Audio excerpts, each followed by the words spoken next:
think now we can start. Good afternoon, everyone, and thank you for joining us. I know that is happening a lot of things in IMF, so we are competing with a lot of events, so I appreciate you all to be here. And the title of the event will be Mobilizing Capital for Innovation, Green Jobs, and Economic Transformation in Emerging Markets.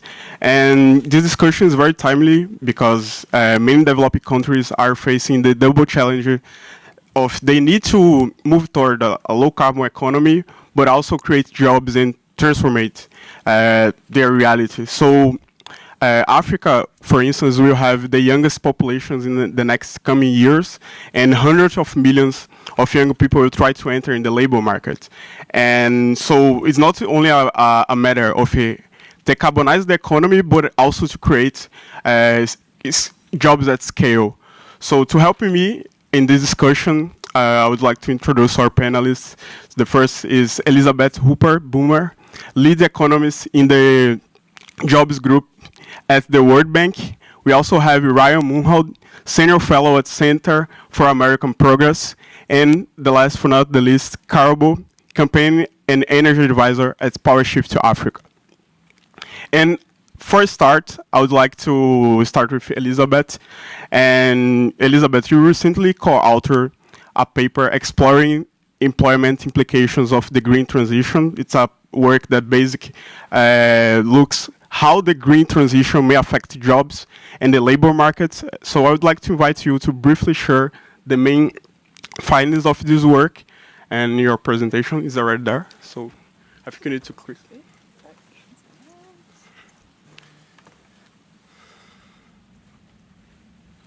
Great, and now I have the funny, am I on?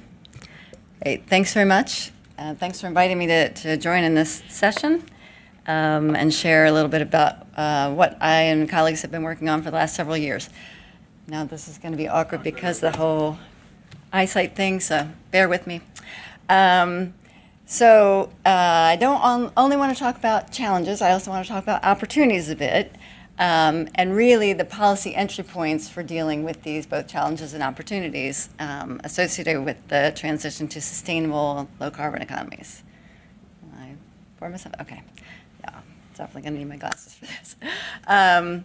So basically this, my remarks are really building on a kind of a body of work that I've been doing, colleagues of mine in the Jobs and Growth Unit have been doing for the last several years, other colleagues in different units of the World Bank, in the energy extractives units, in the social protection, social policy, I think they have a new name now, social inclusion folks as well. And this is driven by country demand, so different countries have asked, oh, can you support us in helping us close coal mines or advise us on X, Y, and Z.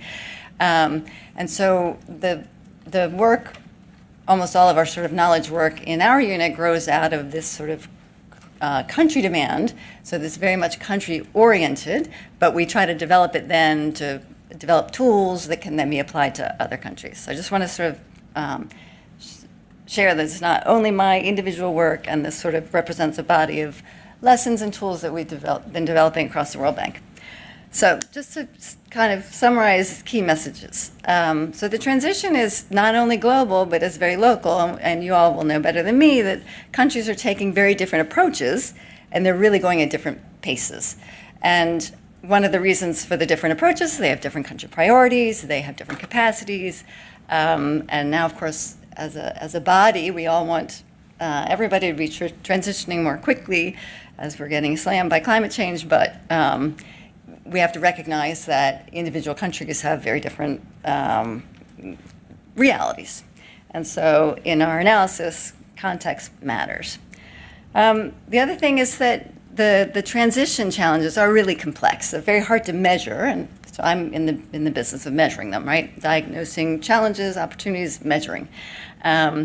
And that is very hard for lots of different reasons. One is you can have displacement in sort of fossil fuel dependent industries at the same time that you have new emerging green opportunities. They might be in completely different sectors. They might be they often involve different occupations within the same sector. So grappling with this from a measurement perspective can be difficult. We also have focused our work not only on the direct impact channels on jobs, And again, I'm a labor economist, so I'm definitely focusing on the jobs angle here. So the direct impact channel would be in, for example, a fossil fuel industry that, if let's take coal mines, which I've done, a lot of the work was sort of based on that and then broadened. If a coal mine closes, that affects the people who work in the coal mine. They might have different occupations, but they're working in the mine. Well, those mines have suppliers, and they have downstream users. So you have people working in along the value chain, the supply chains, that will also be affected if these coal mines close or the generation capacity closes as well. So those would be the indirect channels through the value chain, but then we also have what we often refer to as the induced job effect, which would be the indirect channel on the local community. So especially when you have a shock, so a transition shock, or an industry that is needing to close down because it's no longer competitive because of the introduction of whatever, carbon border adjustment mechanism, carbon tax, whatever. So when that shock is locally concentrated, you might have especially large negative spillover effects. And so those induced effects can be extremely large. And many of you all may be familiar with the historic coal mine closure episodes that the UK went through in the 1980s. US went through slowly over many decades, but also in the 1980s. Poland had a huge downsizing of its coal activities in the end of the 1990s, and these really hit the coal-producing communities very hard. And it has taken decades to recover in some cases, in the UK, for example. So those local induced effects are incredibly important, and they're also politically sensitive, right? So this could be a great driver for proactive policies on the part of the government to facilitate the transition and mitigate the cost to local economies and local workers. And so as we think about this transition, so not only do labor markets have to adjust, but workers have to adjust. And that adjustment might take time because of frictions. So we want to diagnose what those potential frictions would be. And we often talk about them as mismatches so you could have skills mismatch, you could have spatial mismatch. So for example, if you're closing a fossil fuel, whatever, oil, gas, coal, and at the same time replacing it with renewable energy that is located elsewhere in the country or in other countries altogether, then that would be a spatial mismatch between the jobs lost and then potentially new job opportunities. There might be a timing mismatch. In fact, I'm sure there will be a timing mismatch. How do you attract new investors or new green innovators that are suddenly going to scale up quickly enough to absorb any displaced workers? So it tends to be you could displace people pretty quickly. It might take years, 5 years, 10 years to have a really robust green ecosystem firms that are generating these replacement jobs. And then the worker preferences, I'll talk about a little bit more later, but here we know that individuals have welfare functions. We all have our own welfare function. And so even if on paper, as a labor economist, I've diagnosed, well, these are the jobs and the skills that are being lost, and this is the wage profile, but I know that there's this other job that's available in another, 2 hours away. Wage is a little bit less, but only 10%. That should be a good fit. Well, an individual worker might say, I'm not going to migrate. I'm not going to take a wage cut unless, ultimately they're desperate and they're forced to. And so we've done a lot of work on this worker preferences, and I think I'll mention that again later. And then once we've identified these different mismatches or these different frictions, then you need to develop the policies that can address the frictions and mitigate the costs, especially for losers. And there will be winners and losers, and we know that. And then also the importance of having a set of complementary policies. Okay. So this is just a graphic to illustrate sort of the complexity of the measurement challenge. So when we think about jobs and improving job quality and the World Bank mission of more and better jobs, we can think about job quality, which I've sort of mapped a bunch of jobs and occupations along the horizontal axis between worse jobs and better jobs, I guess that side, which would be better jobs would be higher productivity jobs, better paying jobs, formal versus the opposite at the other end of the spectrum. But then you also would have jobs that have different degrees of brownness or greenness. And sort of when the debate started emerging, 4 or 5 years ago, there was a lot of focus on what's a green job, what's a brown job. I don't like that definition because you can use different definitions, but regardless of the definition, we don't really have the data collected in a way, because we've got sector data and we've got occupational data. Nowhere in there does it sort of define greenness or brownness. So it's a little bit of an artificial definition, and I like to think of it as the greening, and just as a labor economist to think, okay, what are all the jobs in the economy, and how could each one become greener, or as the economy becomes greener, are some just not going to be affected at all? So I'm going to take the example of energy efficient energy efficiency for buildings, so like retrofitting. For that, that's really going to affect construction workers. So suppose there's a policy that is incentivizing more efficient building code, et cetera. So you have a increased demand for these construction services to retrofit your building. Those jobs will probably be held by existing construction workers who might need a little bit of reskilling. Depending on the technology they're installing, they might need a lot of reskilling, but it might need hardly any reskilling. We do think that would be increased demand for construction workers, but it might not be for increased skills. Similarly, there'll be a need for a lot of high-quality greener jobs, sort of in the upper right quadrant, like environmental engineers, but the number of those in demand, we don't know, and probably maybe not so many, right?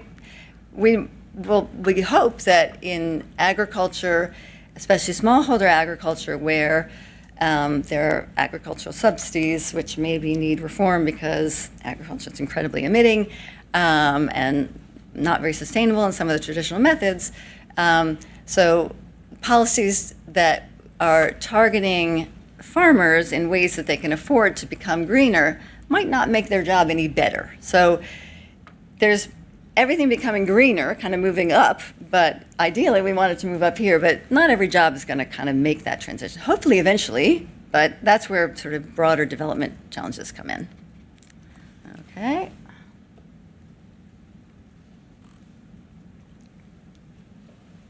So now I want to talk a bit about the different sort of diagnostic tools that we use and that we've developed. And essentially, it's looking at both local labor markets and then at the national level. So understanding the local dynamics and then how those fit in with the national level. What are the different elements on the supply side? So profiling workers, what kind of skills, tasks they're performing, individual characteristics like age profile, things like that, of the industry sectors that you think are going to be most affected or might face opportunities, what are the wage profiles, et cetera. And then similarly looking on the demand side, where is it current demand, where might there be new demand with renewable energy infrastructure investment, what are the skills in demand, and are there skill gaps between the supply and demand. And so I've listed at the bottom a bunch of tools that I and different colleagues use. So a lot of the early work in terms of like estimating the number of new green jobs that are going to be needed was based on modeling. And we do a lot of modeling in my unit as well, and there are World Bank standard sort of macro econometric models that are used in the country climate and diagnostic reports many of you might be familiar with. We have a whole series of core diagnostics for each of the countries, and there's a new one that is sort of the new version of what used to be called the Country Economic Memorandum, which is now the Country Growth and Jobs Report, the CGJR, and that very much embeds growth considerations with macro considerations directly. There's an occupational matching tool that we've developed for some of this work, and the idea behind that is to map every occupation in the economy using large language models to define the different tasks and skills associated with it. And this is like a tool that public employment services could use to when a client comes and says, oh, this is my current occupation and I'm losing my job. So you could use that tool to say, oh, if this is your current profile, current occupation, here's 10 other occupations that have very similar, or you might need this amount of reskilling, but it has this wage profile, and it's a really nice tool that could be an active part of labor services provided by, public employment agencies. And then there's the broader institutional context. So what are the labor regulations? What are the social protection systems in place? Are there any gaps? Do they function really well?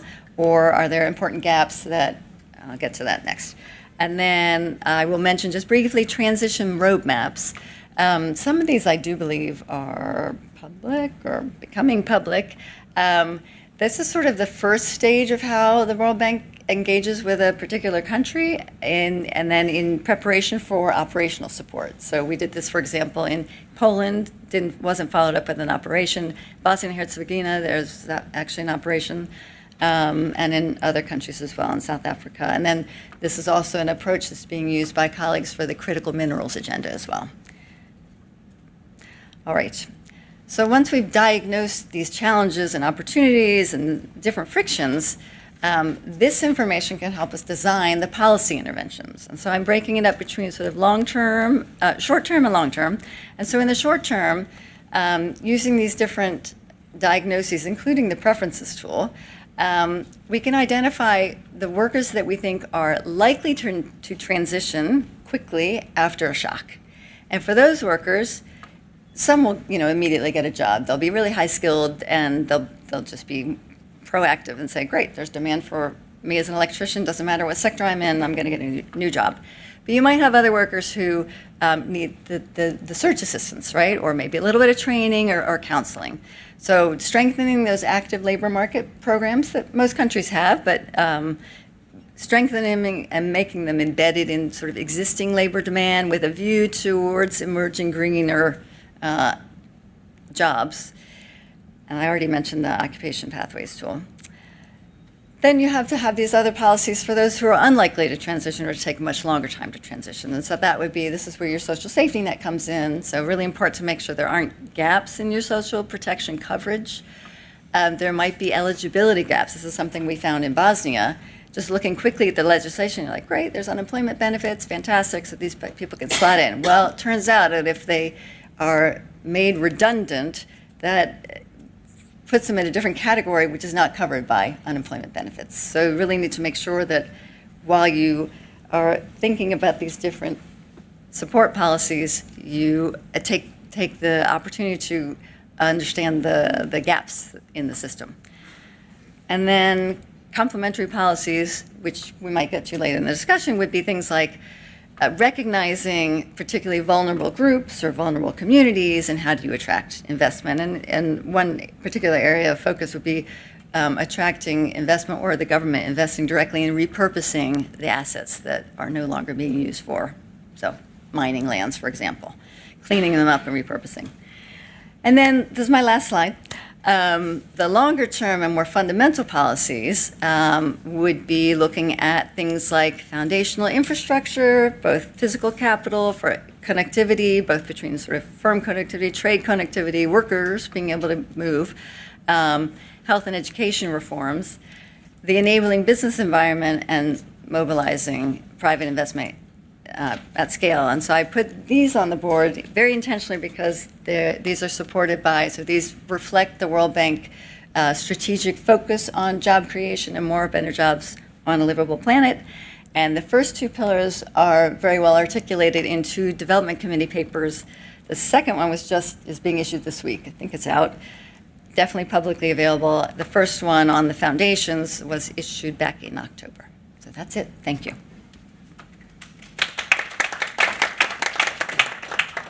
Thank you so much, Elizabeth. And one thing that is really interesting in this job is that you said in the beginning that the local context matter a lot.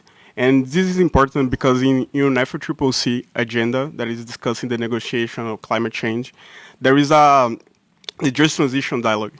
And one of the discussions is if you have a mechanism that you can apply just transition to protect the workers from different parts of the world.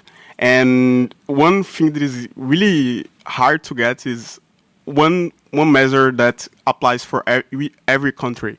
So it's nice to see that your work covered that also. We don't know how to fix it, but yeah, let's bring Ryan to the discussion.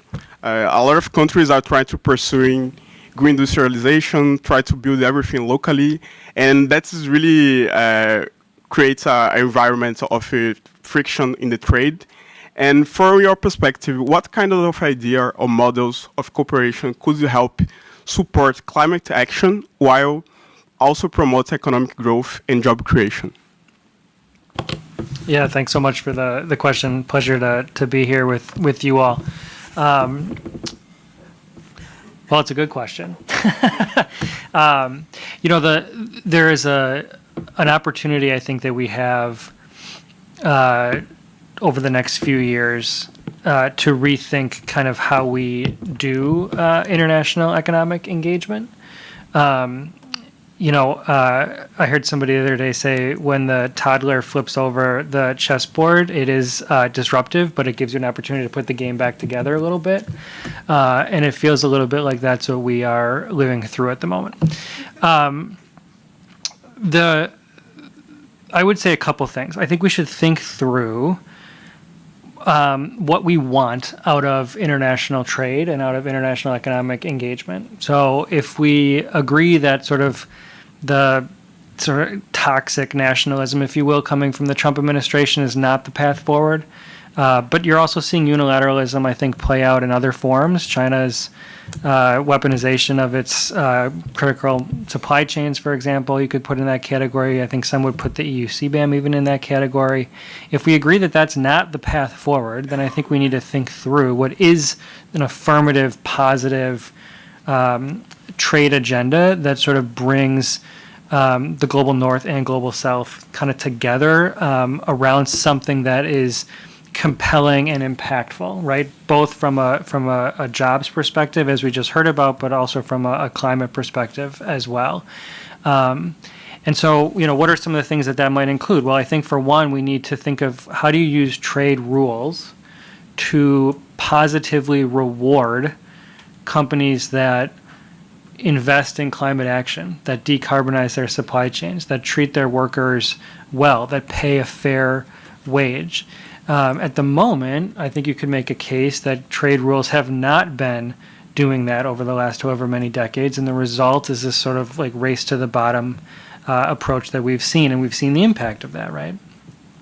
So one is you have to reward sort of positive behavior. I think two is you have to recognize that we live in a world of highly integrated supply chains, highly integrated economies, and so doing things individually is not going to be as effective or impactful as doing things together, right? So how do you sort of write rules that enable and recognize sort of the importance of integrated supply chains? Look no farther than critical minerals. It's on the top of everybody's mind. It's no secret that minerals are in one place and not in another, right? And so we have to be able to move those minerals, process those minerals in a way that makes sense for the global economy so we can achieve the things that we want to achieve. And then I think, one of the other things that we should think about is how do you consider coordinating domestic investments in a way that is mutually beneficial. So that has not traditionally been part of, say, trade negotiations. I would argue that traditionally the kind of free trade architecture, free trade agreement architecture that we've seen over the last several decades is the development of a rule book for how countries will compete against each other. It's a you can do this, but you can't do that sort of thing. And I think we should think through what if we reimagine that as more of a playbook for how countries are going to do something together to achieve some sort of mutually beneficial result. You might come up with a coordinated investment strategy, for example, where you're investing in your domestic economy and the other partner is investing in their domestic economy, and maybe you're investing together in some third country market, right? Because we have to think about how we're building a collaborative network process that is reflective of the realities of the modern world, which is non-market competition, but also climate change and inequality. There's a lot of things that we need to kind of go after, and we do more together than we do by ourselves. So just some thoughts.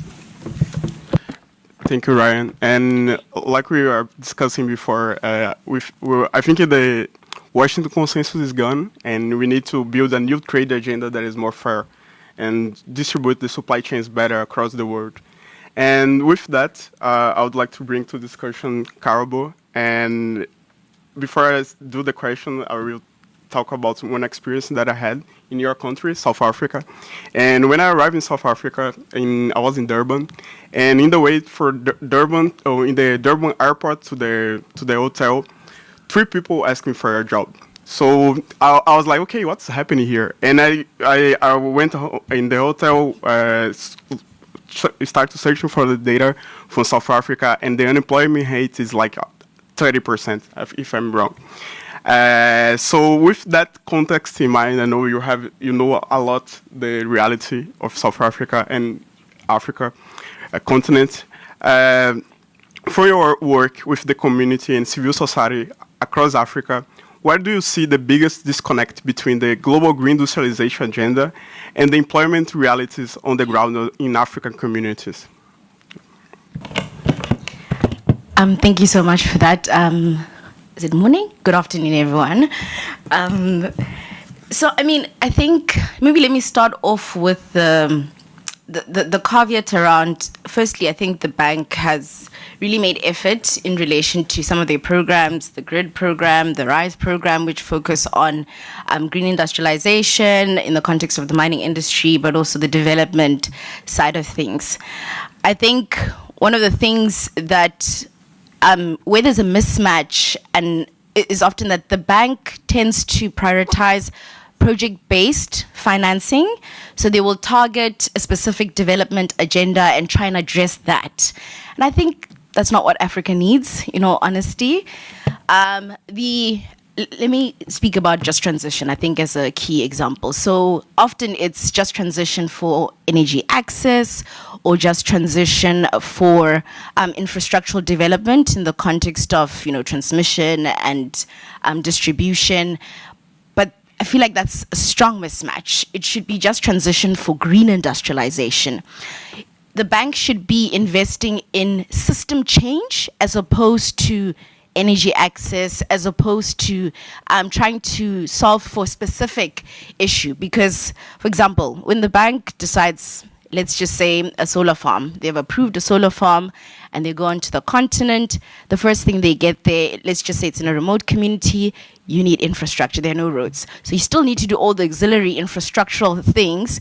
Then you get there, the labor and skills force is not ready for that. Then you either need to invest in skilling or they prioritize global north private sector who then come with their own labor, and then you forget about the market labor on the ground. So you still have a skilling or a labor force to bring and migrate forward to come and then do that project. So before we even get to building the solar farm, there's a whole lot of things that the bank has probably not even thought about because of project-based financing. We need to get to system-based financing where we are thinking about, one, in the context of the continent, there's a bigger issue here. There's a development deficit, so we're dealing with a continent, yes, that's been exploited for so long, but also that requires other layers of investment. So it's not just the finance, it's the tech transfer, it's the skills transfer, and that's how it is that you build a proper green industry for the African continent. In terms of the jobs and labor market and what we've seen on the ground, there is a community called Komati in Mpumalanga in South Africa, and they basically closed their first power plant. It was a disaster. And it was a disaster because, again, it was a project-based closure. This is not the bank, disclaimer, this is not by the bank. This was because of the JET-P. But this is an example of how a failure to consider just transitions and economic development as a system change and actually finance it from a system point could actually lead to a whole lot of failures. The Komati power plant closure was a disaster because of lack of planning, but also all the other surrounding issues around. You have the labor issue being a very fundamental one. The entire community and town was built on the surroundings of that coal. It's a coal community in essence. So you're not only migrating an energy system, you're migrating livelihoods. You're migrating the lives of community members, but you're migrating the labor force in itself, and that was just not well planned out. And some of the issues that we are seeing is that the labor in itself is not sustainable if you continue to invest in project-based, if you continue to facilitate project-based financing. You need about 1,000 people to develop a solar power plant or wind farm. You don't need all those 1,000 people once that very farm is standing. You probably just need 50 of those people to just do the maintenance. It means that we're not creating, circular economies. We are not thinking about an industry. We're just thinking about a project to address what? Energy access for, because there's an energy deficit on the continent. And I think we need to move away from that. We need to create industry.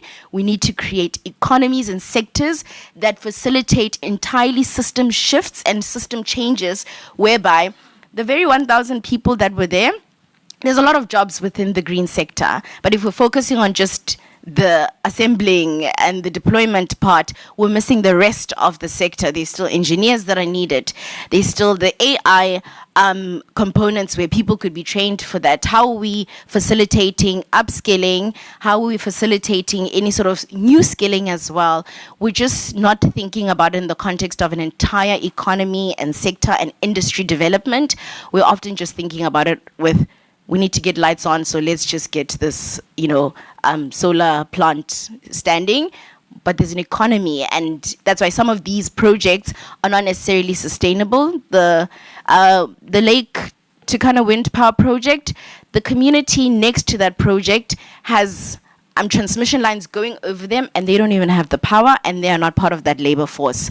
So those kinds of issues we're starting to see them, particularly with the bank's investments. It's because it's project-based financing. We just needed to get wind farms. We didn't think about the entire economy, the entire industry, and how it is that we sustain an entire sector. So jobs for green industrialization, not just jobs for projects and for development, for development goals, but an entire system needs to be developed. Thank you, Karabo. And I like South Africa example because it's a country that relies a lot on coal power plants.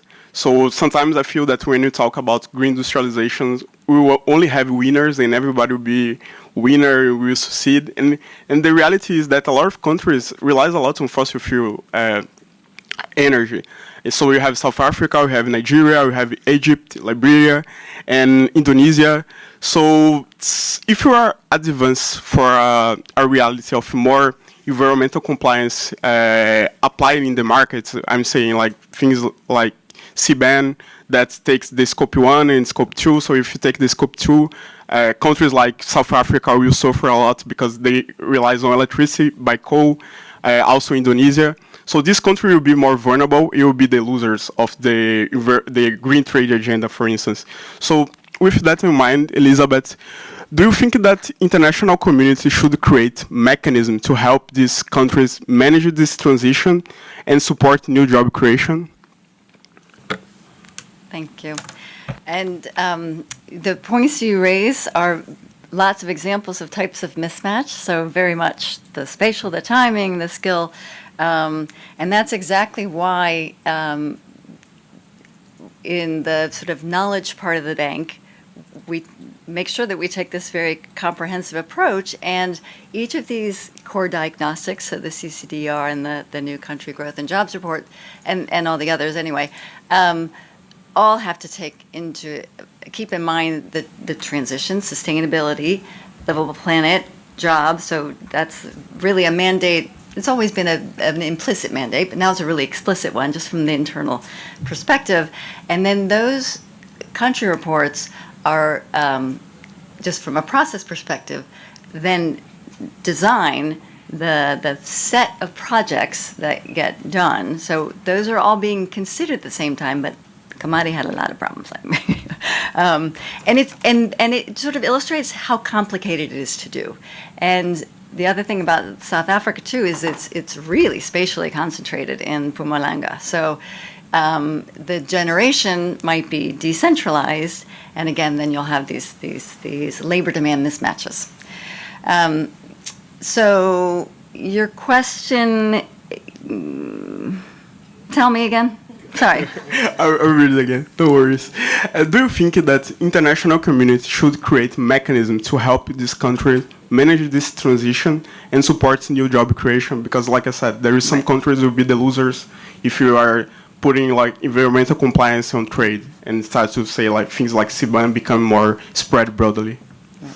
So I'm going to make my remarks very much reflecting what I do and what I know, and not sort of deviate into areas that I don't. And so this kind of, I'm going to repeat my mantra, which is country context really matters.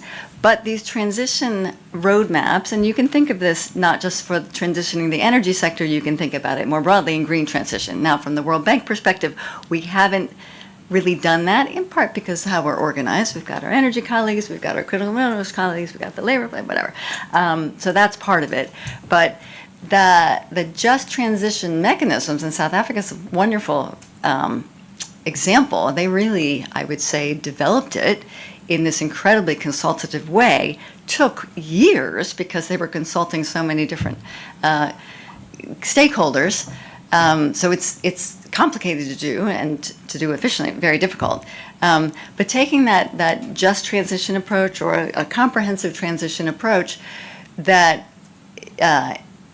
make sure that you're talking to all the different ministries, and not just the community stakeholders, to the different communities, but then you have the interfacing with the different ministries in government, who often don't talk to each other or coordinate so much with each other, and so they're maybe in a little reactive mode. So getting them on board right at the very beginning, so that an investment keeps in mind what the direct labor is required for that investment, and how that investment is going to benefit across the different regions within the country, and then what kind of complementary skills agenda, et cetera, needs to happen. But I still do think it kind of needs to be country specific.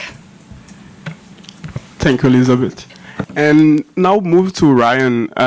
You have been quite critical from U.S. trade policy recently and the short-term orientation. And looking ahead, like what you see as the key principles of a green trade agenda that is adapted to the day's geopolitics and economic realities? Yeah, I certainly have been critical of the Trump administration. I think I think a couple things. On the sort of first and foremost, I think we need to, as I mentioned earlier in my previous remarks, we need to think about using trade rules to incentivize the types of things that reward companies for making investments that put climate and workers first.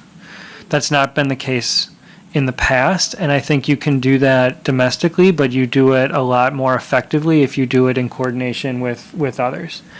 And then I think you have to understand that firms in this space are going to invest around the incentive structures that exist. And so South Africa is actually a really good example. I mean, South Africa could be a thriving green steel producer for the world, but they're not going to become a green steel producer because we ask them to, right? Or because you fund one project here or there. There has to be real demand for green steel coming from Africa. And you can do that, right? You could write rules, you could write trade rules that reward companies for making those investments, things like, guaranteed offtake agreements, or,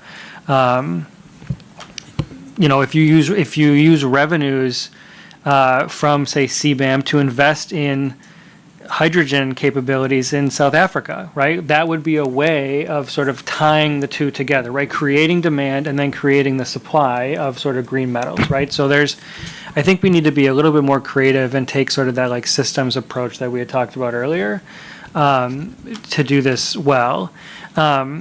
I had the privilege of writing an article recently with some of your colleagues at E+, sort of envisioning what a plurilateral green trade pact for steel and aluminum might entail, right? So I just feel like we should be bold and we should be ambitious, because the future of global trade rules are so uncertain at the moment.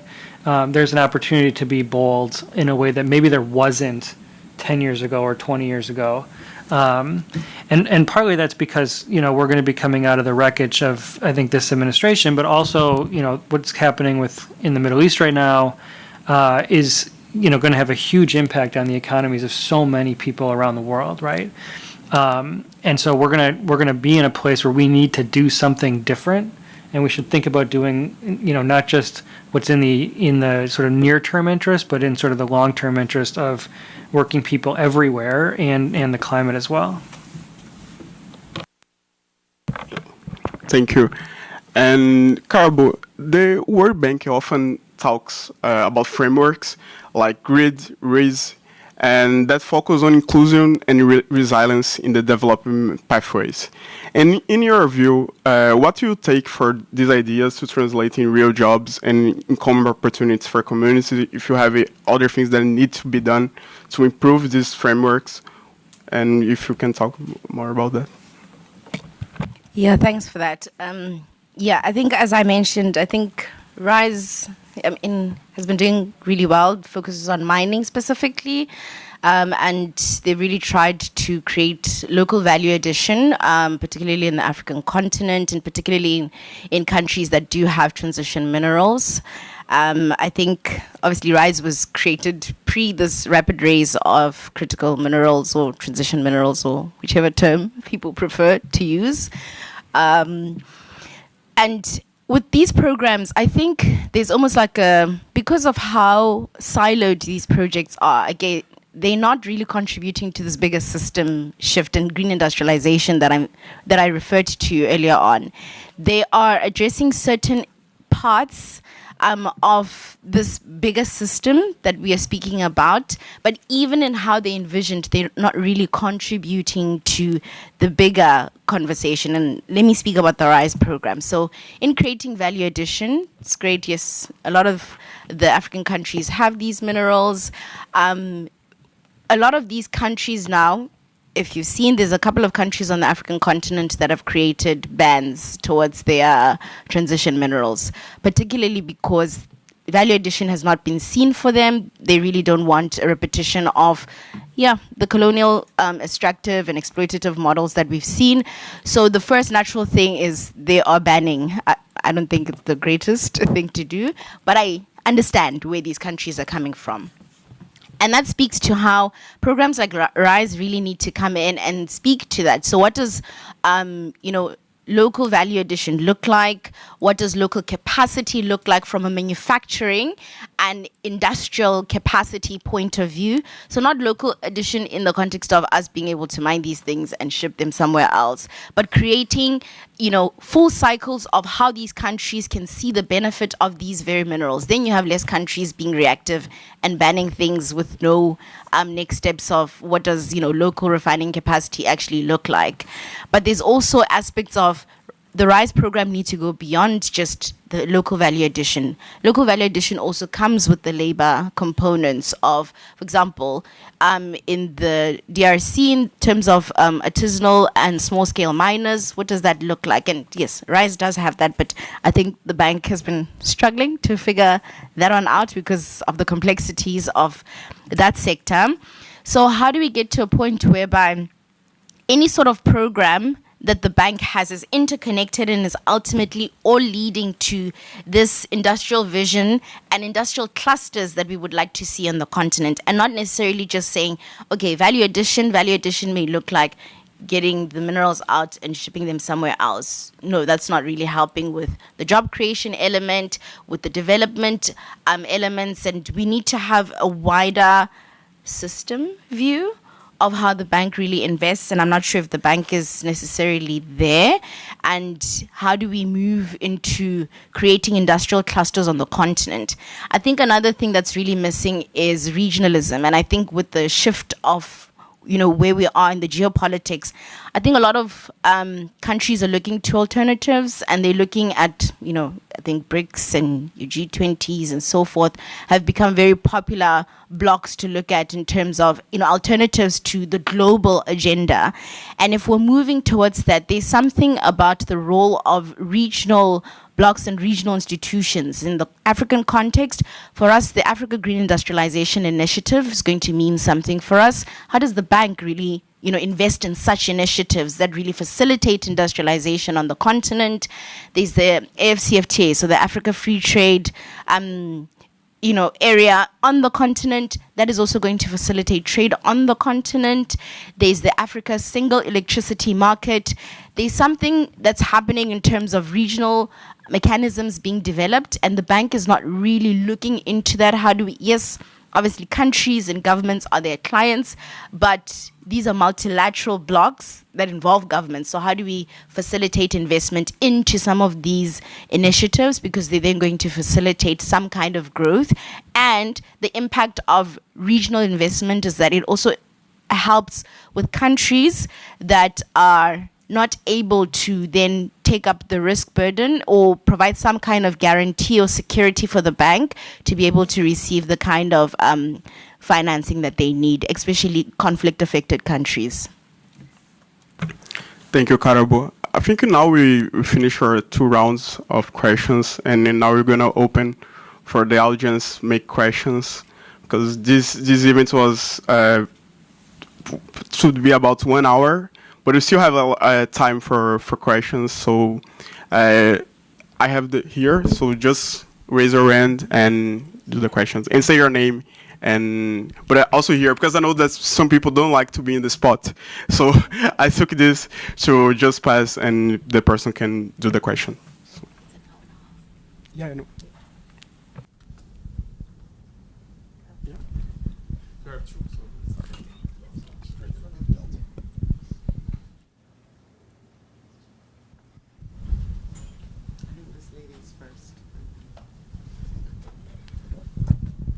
Thank you. Thank you, guys, for your very insightful thoughts. So my name is Georgia Kogut. I'm a student at George Washington, just down the street.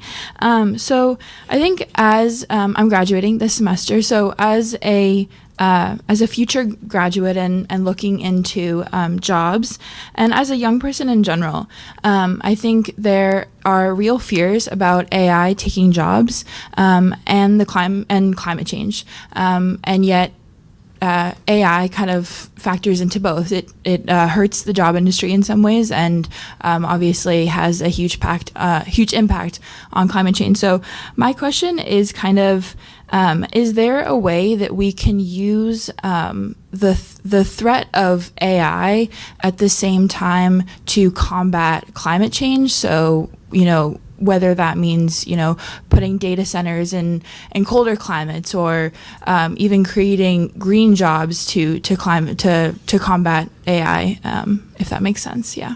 Thank you.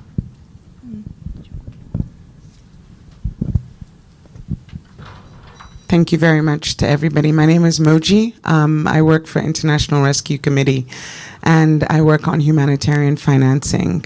Before my question, I just want to appreciate the comment of Ryan when you talked about the toddler.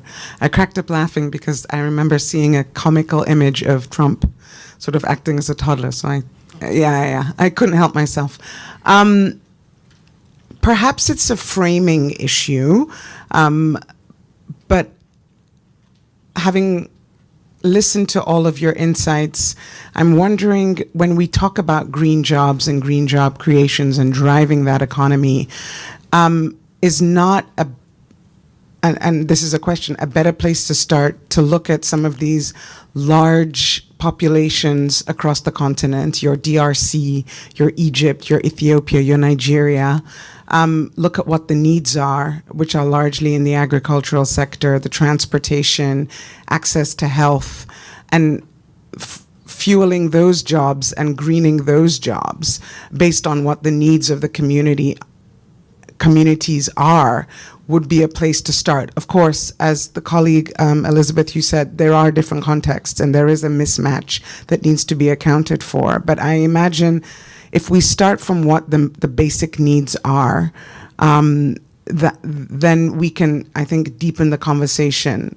And I'm also curious what your thoughts are from the point of view of, here we are in Washington, D.C., talking about green jobs, but I'm just wondering, what does the average person from a rural community across South Africa, Zimbabwe, DRC understand about greening and versus my daily need or my family's daily need that needs to be taken care of first before we start talking about the need for these sustainable systems. It's often this question of agency that I think is often missing from these conversations. Thank you. We're gonna let them answer, and then after go to and.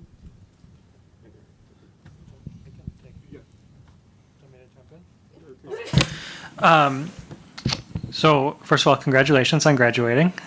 That's a big deal. And thank you for the work that you do on humanitarianism. So I would argue that the term green jobs, that's an academic term, right? When somebody gets a job, they don't think I got a green job or I got a not a green job, right? They got a job. And so we should just think about it in those terms. And I think, potentially what we're going to be seeing, particularly with what's happening in the Middle East right now with the war, is that there is a real energy security need. There's an economic resiliency need to invest in climate action, to phase out fossil fuels, to invest in clean energy deployment. There will have to be jobs associated with that transition, right? And the person who gets that job is not going to be like, yes, I got a green job, right? They're going to just be happy they have a good job, right? And so I think we just need to think about how do we talk about what we're trying to do in a way that is honest, but also highlights the fact that we're talking about lowering costs. We're talking about making our economies more secure. And I think that gets a long way towards what you're talking about. On the AI front, that's a dang good question. It is, when I talk to different folks around the U.S., and I will say I haven't talked to too many folks about this outside the U.S., there's a real fear about what AI means for their particular job, right? And that goes from kind of the factory floor worker to the kind of white collar worker as well. And I think, there is an opportunity to take that fear and make sure that you respond to it in a proactive way, right? So that it's not just that I'm afraid of the future, but I'm going to shape the future in a way that's beneficial to you as an individual and to your community, right? And that might mean a job is slightly different. It might mean investing in other industries. It might mean putting in place regulations. But I think people are looking for somebody to be proactive and say, I have a plan that will make you prosperous and secure in the future. In fact, I would argue a little bit like what the reason Mark Carney up in Canada has been so successful is he's not just saying, what Trump is doing is bad. He's saying, I have a plan to do something about it. And people want to see action and proactive kind of movement towards something because it's something to rally behind. And I think whether it's AI or climate or whatever, I think that's a good model to think about.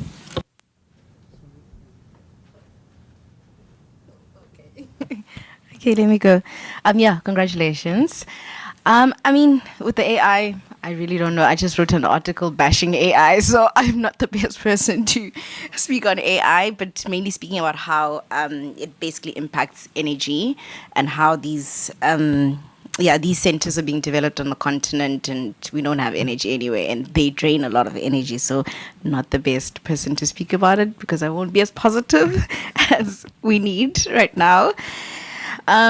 In terms of the starting with the basics, absolutely. And that's exactly what I think maybe sometimes when we speak about, like what Ryan was saying, when we speak about the whole greening, maybe we're thinking of this innovative, very far-fetched sectors, but we're not. So we even just talking about the basics of development. So greening the development agenda. So housing, energy access, those kinds of things are where I believe the green jobs will sit, particularly on the African continent, where the industrialization needs to happen for sure. Yes, we need to possibly expand in terms of the different markets and industries we haven't tapped into, but that's a whole different layer.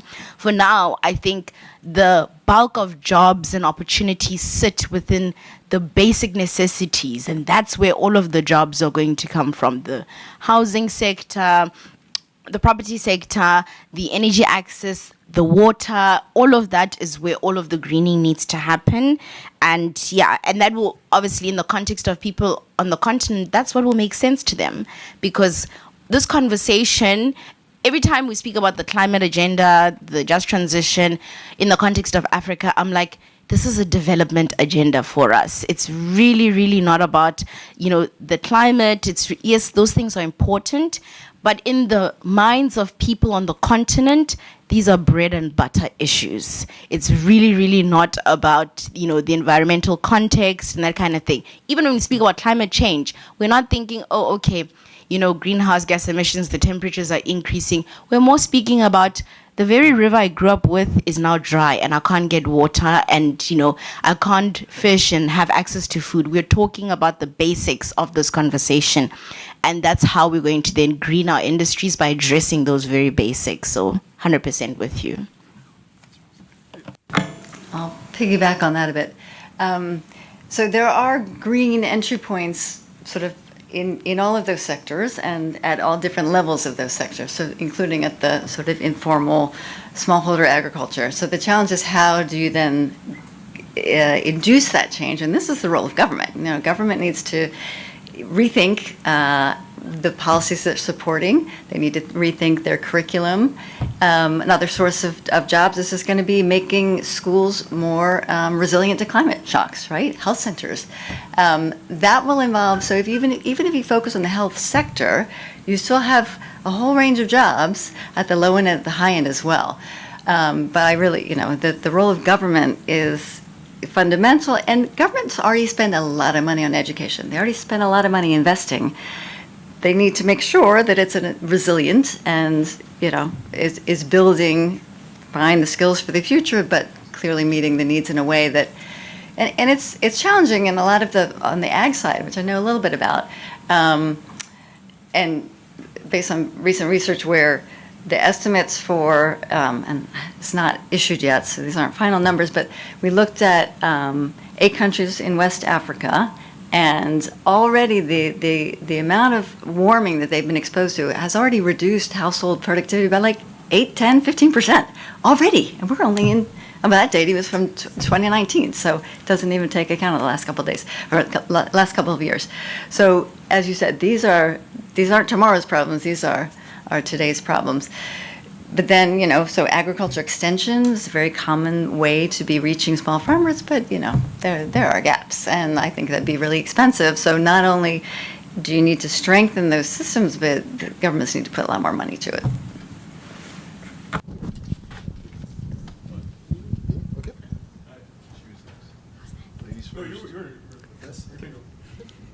Thank you. So this question is more directed towards to you, Ryan, about the domestic, especially because in the United States there's currently the Trump administration has had a lot of thoughts against environmental protections, and also has been doing a lot of stuff economically that is not necessarily helpful for green jobs or jobs in that field.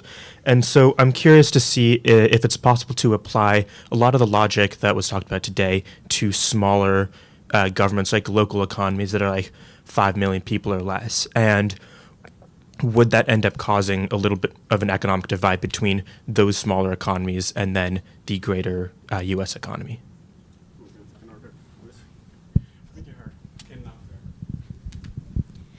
Thank you for your remarks so far. I'm Abishu. I'm a student at American University School of International Service right now. My question is kind of related to, so you talked a little earlier about it's not about punishing, but it's about rewarding them for more green initiatives, kind of relating that to trade within emerging economies.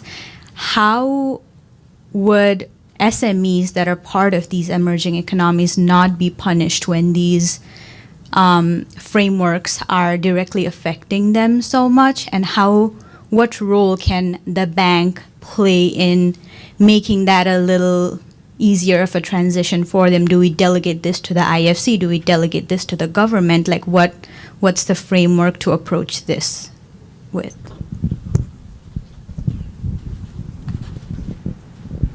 Hi, my name is Kathleen Cook with Triaxis Global Investments, and I would love to talk to you after this a little bit more. We work primarily in project finance, and hearing you speak on how that is not necessarily the cut and dry solution, we agree, but that is typically how we get things, move the needle. And so I guess typically what we find is that when we seek these projects, we find these projects, they don't really want to finance the true cost of the labor on the ground. And in turn, that, when we're on the ground, we're working, we've got the project, it's been awarded.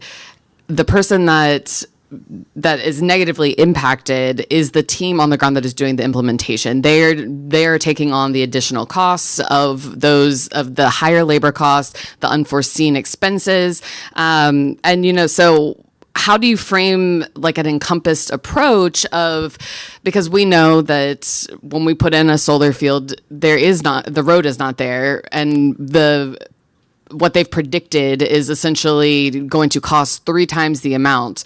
We had a solar gas station project, and we had gotten the financing, but they did not include the trenching. That was essentially bio waste that they were going to have to go through. That was a huge cost on top of that. The stabilization of the canopy was an additional cost. And that was something that our local team on the ground had the burden of paying for that was not included in the financing from the larger organization. So how do you we still want to win these jobs. We still want to move the needle. How do you apply without losing the opportunity to receive the financing within the project, knowing that I'm going to have to lower the cost of my labor and these additional things that are not considered in that encompassed approach?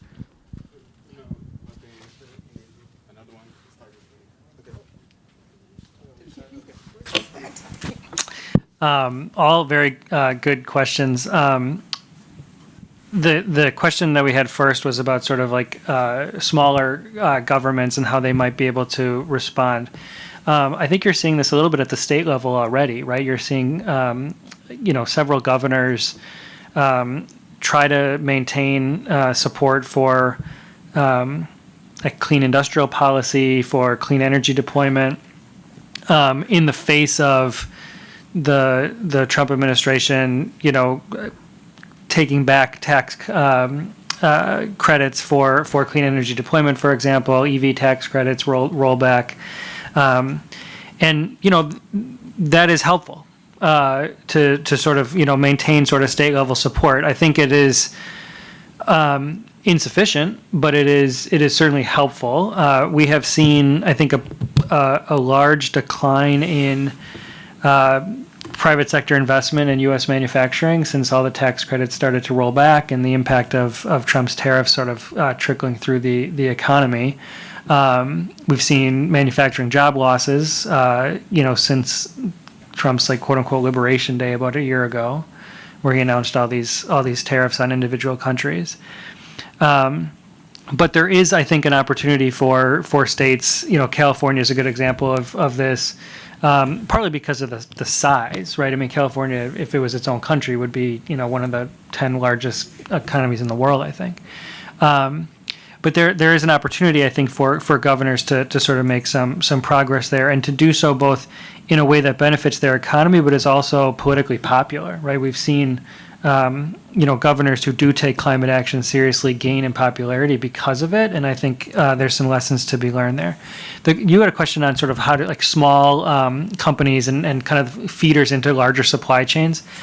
I think part of the answer here is to recognize that there will be some transition cost, right? I mean, if a company is producing something in a quote unquote dirty way, and they need to produce something in a clean way to be part of somebody's supply chain, we shouldn't discount the fact that there is an upfront cost associated with that. I think there's an opportunity for the bank and for others, private capital, to sort of help with that transition expense.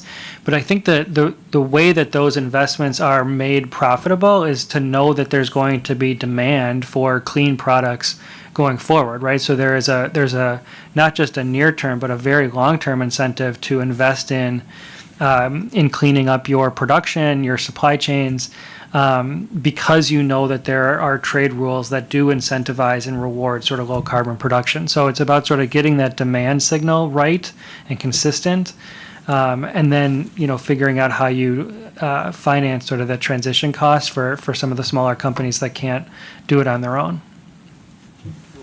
I'll come in and please. piggyback on that.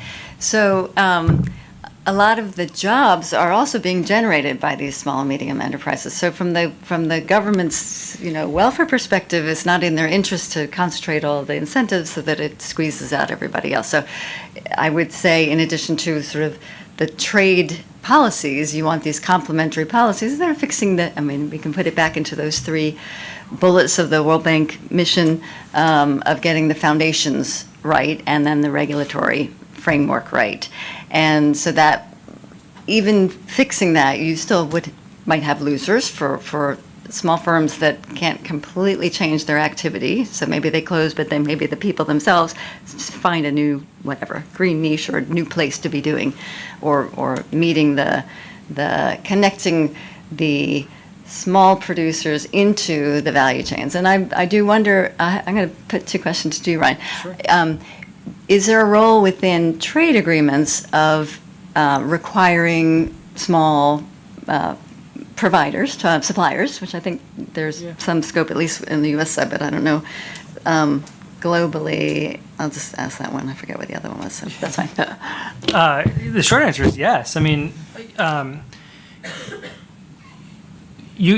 just trying to think in my head a little bit here for a second, but there is an opportunity to do that in the structure of existing free trade agreements that the U.S. has, for example. But I think the bigger opportunity is to think through what would kind of a future agreement look like, that sort of centers that kind of need for workers and local development as part of that agreement, right? So the way we've negotiated trade agreements in the past, there, at least in the U.S., there are any number of sort of specific articles that are in a trade agreement, procurement, a regulatory coherence section, a labor section, environment section, right? Well, if we're going to do this differently going forward, I kind of think you start over and you say what needs to be in an agreement between 2 countries. And I think one of the things that you bring up is a really good point, and that is sort of what does it mean from a local kind of worker-centric perspective.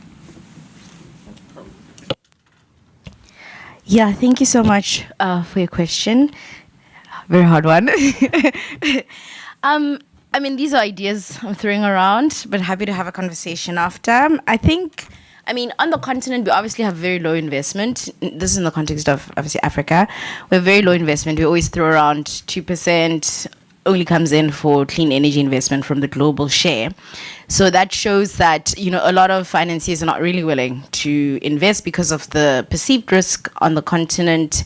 Even though the arguments around what the real risk is, we still question that. So, there's a lot of questions of lack of guarantees, bankability, these risk assessments in themselves, how credit rating agencies basically have junked half of the continent, if not most of it. But with that, one, there's not a lot of risk financiers that are available. And by risk financiers, I'm talking about the people who are willing, the first ones. So the first risk financiers who are willing to enter the market with the knowledge that there's a lot of risk as you enter the market, and they're willing to absorb that kind of risk. I think a lot of financiers get in. Obviously, you want the returns for sure, but then we need to somehow develop risk financiers or develop some kind of funds that are willing to absorb the initial risks, which takes away from any other risks.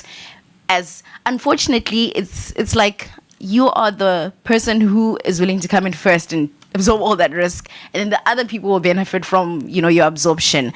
And that could maybe come in the form of industrial risk sharing. So as I'm saying, we move away from project-based. If we have industry and we have multiple companies or entities that are trying to get into this, collectively that industry then absorbs that risk. So with the understanding that, okay, if there are like 6 developers, we know that we're entering this market, there's no road, let's do it collectively, as opposed to you as this one developer who's developing this road alone and is potentially then going to face all these other costs. This is in the context of shared risk and shared auxiliary costs, and maybe industrial risk sharing could be a thing. The other thing is, I guess it speaks to what Elizabeth was saying in terms of the role of government. And I wonder if government could really come in as a cushion to some of these, because in building a road, you're helping the government in essence, or you're doing what the government was meant to actually do. So then what do relationships with government actually look like in these sort of contexts, and perhaps having conversation with them around, government coming in from a cushioning point, or even taking up some of that, because you shouldn't be building a road if you're going to be developing certain things. You're doing it because you want to get a project across the line. So, yeah, I think one of the things that needs to be taken into consideration is the role of government in this entire conversation, and if they're willing, of course, and if they are, then how does government then take some of that risk? Because some of those things is government's responsibility and not necessarily developers or any project implementers' responsibility. And then there are 2 other things around just the risk bit, and I'm not an insurance expert, and I just wonder where insurance, comes in with some of that risk and absorbing some of that. And then the other one is philanthropy. So there's conversations around how philanthropy can actually step in to then, to basically stand in for the risk that comes with some of these things, because the assumption is that philanthropy will always just attach to, the public good side of things. But in the context of, let's just say, private sector and philanthropy could actually work together to at least then philanthropy steps in with some of that risk and actually takes it up, so that then from a financing point, developers don't have to deal with some of that stuff. And there's some philanthropies that we've personally had conversations with, and they were like, yeah, we would like to step in to provide some of that guarantee and risk reduction. And, obviously philanthropy is grants, and, there's no returns required. So then the developers and private sector could then deal with the development of projects. So yeah, that's just some random thoughts I had right now. We have 15 minutes, so we're going to take one more round. So I'm going to start with Hina.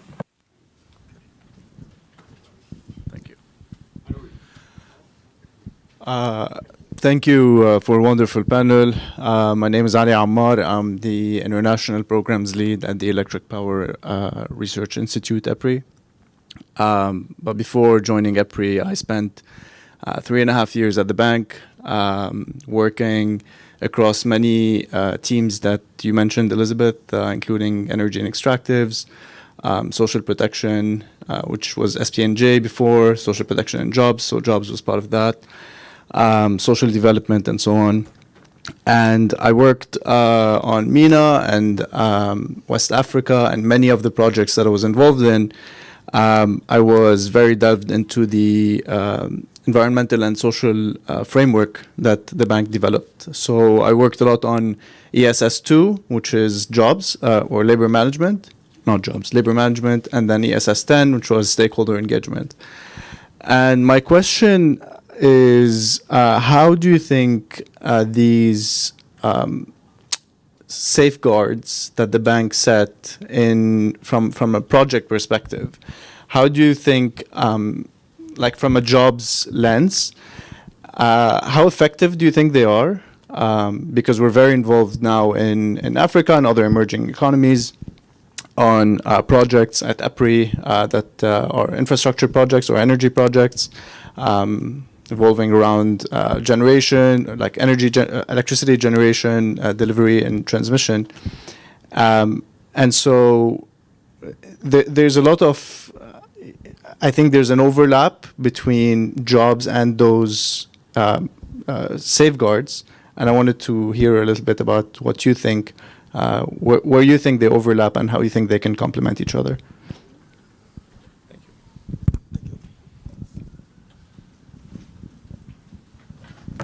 Please be shortly, because we don't have so much time, so I want to get at all questions. So let's go. Okay, thank you so much for your contribution. My name is Amza. I'm a student at American University studying Econ International Studies, but I'm from Senegal and Burkina Faso, so this conversation is really central to me.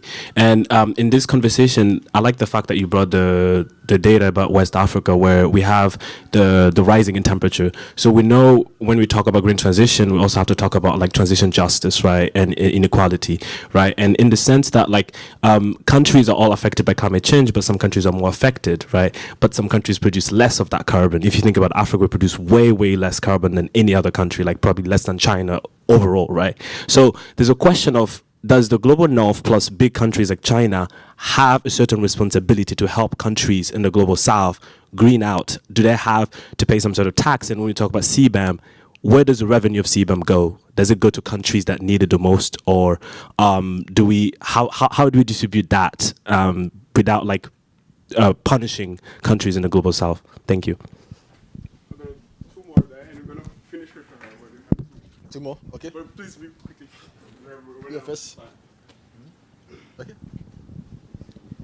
Hi there, DC Marshall. I'm the founder of the People Side of AI Coalition. So from a civil society perspective, my question is, what's government's role? And I'm actually going back to AI because I heard you all talk about it, but I'm going back in terms of government's role in AI, because one question that keeps coming back to this, it's what does it actually look like to bring people along as AI adoption is a main goal. And the reason I ask that is I shared in the last one, I chair Global AI Adoption Day across multiple regions. Of course, the continent is one, Africa, East Asia, Europe, North America, Pacific, and across multiple sectors. But it's all for the benefit of civil society. Who's bringing people along? Because people are concerned, they're afraid, they're hearing numbers like 83 million jobs displaced, but they don't hear, well, there's 93 million,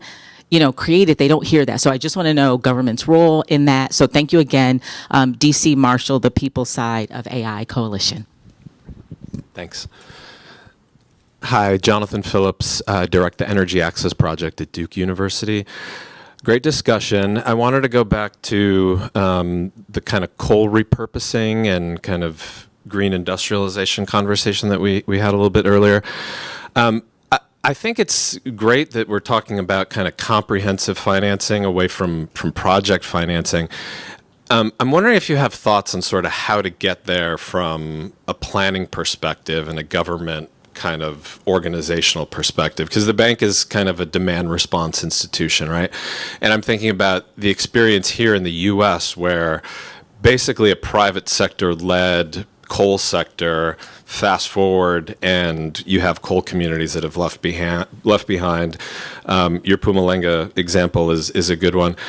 What strikes me as different in South Africa, India, Indonesia, other places, is the role of state-owned enterprises in a lot of these places. So I'm wondering what your thoughts are on that as a potential lever, especially in something that's so hard to plan like repurposing. Thanks.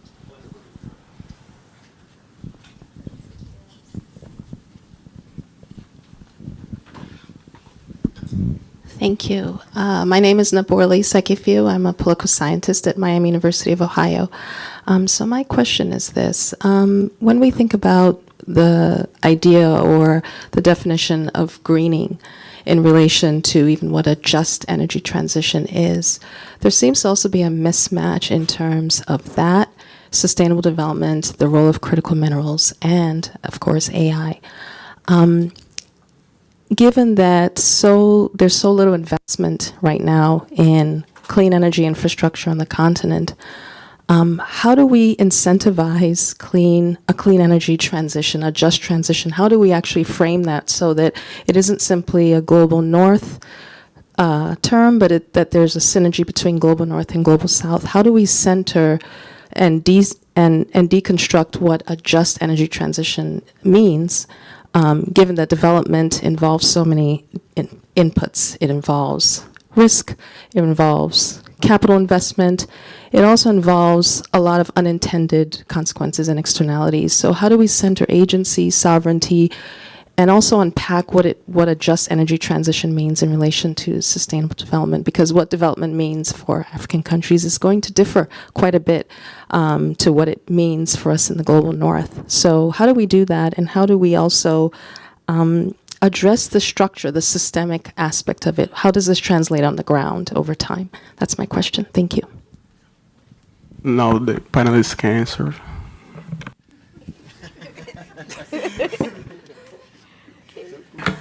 I'll make a couple of comments, but not that impossible question. Very, very well articulated. Maybe briefly on the coal transition, the role of SOEs. It kind of depends on what the SOEs are doing now. And so I can share a little bit about Bosnia, because we prepared a project there. And the SOEs, so the mines and the power generation are owned by SOEs, and they're already losing money. So they're already being heavily subsidized. So some of them, and a couple of the mines are not even productive anymore. So there's kind of no question that those should close, and those components, those segments of the SOEs, or those sites would close. In our dialogue with the government, this is where the fragmentation was really hard to get over, or it was a challenge for me, because we were talking to the ministries of energy, which is separate from the Ministry of Labor, and one of the things that came up was for the SOE employees. So the government owns the SOE, and they care about their workers, but they aren't so fussed about the SOE, about the other workers affected in the community. And so we were trying to bring this very comprehensive approach, saying, great, this is the profile of those workers who might lose their jobs. This is going to be the potential effect on everybody else in the community. What are the different mechanisms that can support? And they were like, great, we'll do all these things for our workers, but that's kind of not my problem. So we struggled with that. And so our project does include financing for community support and strengthening ALMPs and things like that, but it's trust fund funded. So even there, we wanted to get stronger government buy-in than we ultimately got. But, so we put those other elements in imperfectly. But so I think the question of us is a complicated one. And then I was going to respond to one more. Oh, and the safeguards. So I kind of see the safeguards, and I'm just going to speak about my own experience, so this is not sort of World Bank speaking officially. They were important to have been developed, and are kind of a minimum, right? The minimum safeguards that must be met. And that's why I think we've seen a shift that now is percolated up to the top management of looking at jobs impact, so that the safeguards, you have to make sure you're meeting that at the project level. By shifting to this corporate scorecard indicator and these new measures that every project but every country program needs to be meeting and tracking, is precisely to get over the limitations of ticking the box. Great, we made sure that the few people who are hired directly by the project have formal labor contracts, et cetera, et cetera.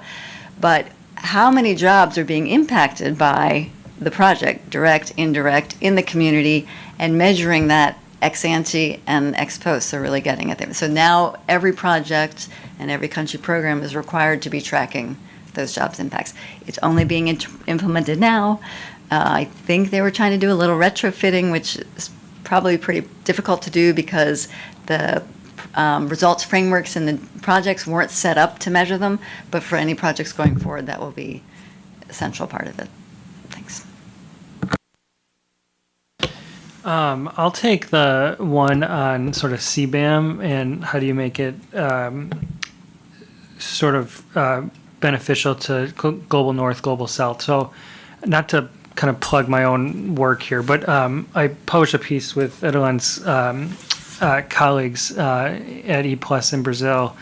And the challenge we sort of gave ourselves was to think through, I mean, how do you sort of re-envision trade in a sector like steel and aluminum, which is sort of, a heavy emitter, in a way that is good for workers, good for the climate, and helps to kind of rebalance some of the inequities between development between North and South. And what we kind of came up with was this idea that you would have an open plurilateral agreement so that any country could join if they want to, but joining would require you to take on sort of strong preconditions for fair pricing, for treating workers well, for economy-wide decarbonization. Within the arrangement, once you're in, there would be sort of zero tariffs on low-carbon steel and aluminum that gets traded back and forth, and higher tariffs on high carbon products. Then there would also be sort of that joint investment, collaborative investment agenda. But in addition to that, some of the revenue that would be raised from such an arrangement would be reinvested in the global south to help green the industries of the global south, to help prepare some of these economies to both meet the preconditions, but also benefit from a green metals trade. There's other ideas out there. I'm certainly not the expert on every thing that's possible here, but it gives you a sense of kind of how you might think about reimagining the way we do trade rules to sort of get at this idea. And I'll say that it is possible, right? Like, we should be ambitious, we should be thoughtful about it, but if we really want to sort of address some of those inequities, you can do so along addressing the climate crisis and being better for working people. Okay, let me comment on that one as well, just in the context. Now I'm wearing my campaigner hat, and I'm going to say yes, Global North should pay Global South for the impacts of the climate. So yeah, I mean, in Africa, the greenhouse gas emissions are about 3%, but the reality is climate change doesn't choose where it's going to impact. It's impacting everybody. And the African continent happens to be one of those regions that's impacted by, obviously, emissions that are primarily from the high emitters. So that's why everybody needs to be involved in this. But we then speak about capacity, and a lot of the countries who are impacted don't have the capacity, particularly financial capacity, to facilitate any sort of adaptation or mitigation. And that's why we need countries that do have the capacity, countries that have polluted heavily, that tend to have the capacity to then, help a lot of these countries or pay their due for because they're responsible for it. We need them to come to the table, and I mean that's why we've been at it at the UNFCCC and COP. We've been debating financing and who's responsible, who needs to come through, and hopefully soon there'll be some kind of admission to say, yes, we finally want to do this. And there's some realization that this is a global issue. Yes, the impacts are felt within the global south, but there's going to be a big ripple effect. And if this is not addressed, for example, one of the things that often these high polluters don't, why they're slow in response is because a lot of the impacts are not within their countries. Yes, currently we're all feeling the temperature changes and shifts, but when it comes to the flooding and all of that stuff, it's happening within a lot of these global south countries. Things like climate-induced migration is going to force everybody to act, because people from these different countries are all going to move up, and we all know how people feel about migration. So hopefully that will wake everybody up and people will start realizing that we need to do something about this. In terms of the bringing people along with AI, not really good at it, but I think a lot of the policy development and regulatory space is very slow.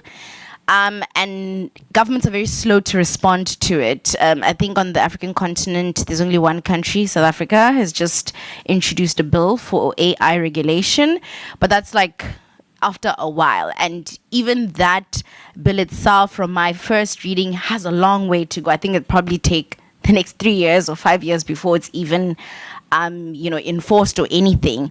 So there is no regulatory space, no policies. Governments are also not ready, or even institutional capacity lacks when it comes to AI. So I think governments are not right now in a position to bring people along or don't even know what to do. I think everybody's like, what's going on? We're all kind of reacting and responding to what's going on. So hopefully we can get to a point whether, even if it's institutions, think tanks and stuff, governments need support. I think that's the one thing. Governments need a lot of support to develop the institutional capacity to really understand, firstly, what is this thing and how it's going to impact us, and how do we regulate and create policies in a way that then brings everybody along. So governments don't even know how to explain to the people what exactly needs to happen.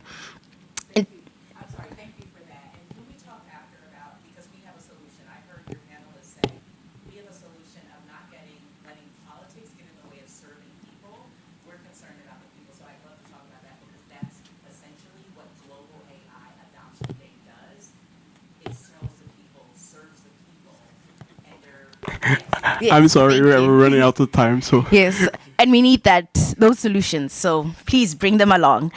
And then in terms of just the state-owned enterprises and stuff, I think it goes back to really where the priorities are for a lot of these governments. From the banks, so let me speak more from the bank side of things, because we're not guaranteed that government's always going to have the best interest or have this wider, vision of industrialization and so forth. But the bank is able to really, shape what they invest in through their policies, frameworks, and strategies. And often they're able to dictate, okay, we can't invest, for example, we can't invest in fossil fuels, we can't invest. So they could develop a fossil fuel exclusion policy.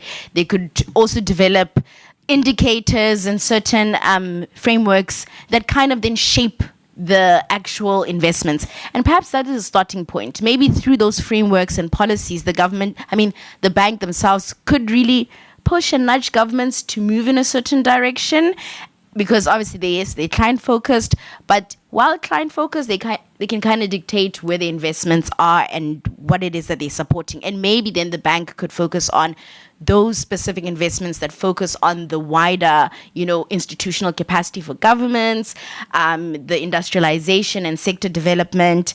And just a quick one, a very tough question. I think the main thing is a narrative shift, particularly in the continent. We need to invest in a big narrative shift.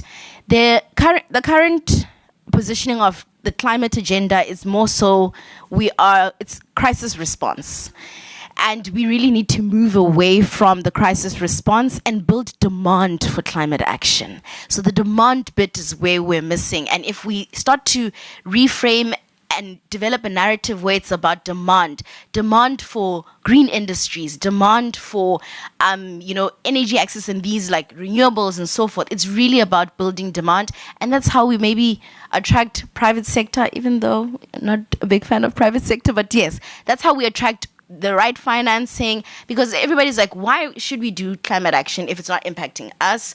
Why are we actually even going into African markets and so forth? But also communities need to also see, I guess, the demand for, we need this, energy access because it impacts the local economies and, how we function on a daily basis. So we've put the climate agenda as this climate crisis and not a demand thing, and demand needs to be at the center of it. Thank you, and I want to say thank you for the panelists. It was a really good discussion, and thank you for the audience. And I think that this panel wasn't boring. Everybody was making a lot of questions, so we can continue outside. And with that, we finish the panel. Thank you so much.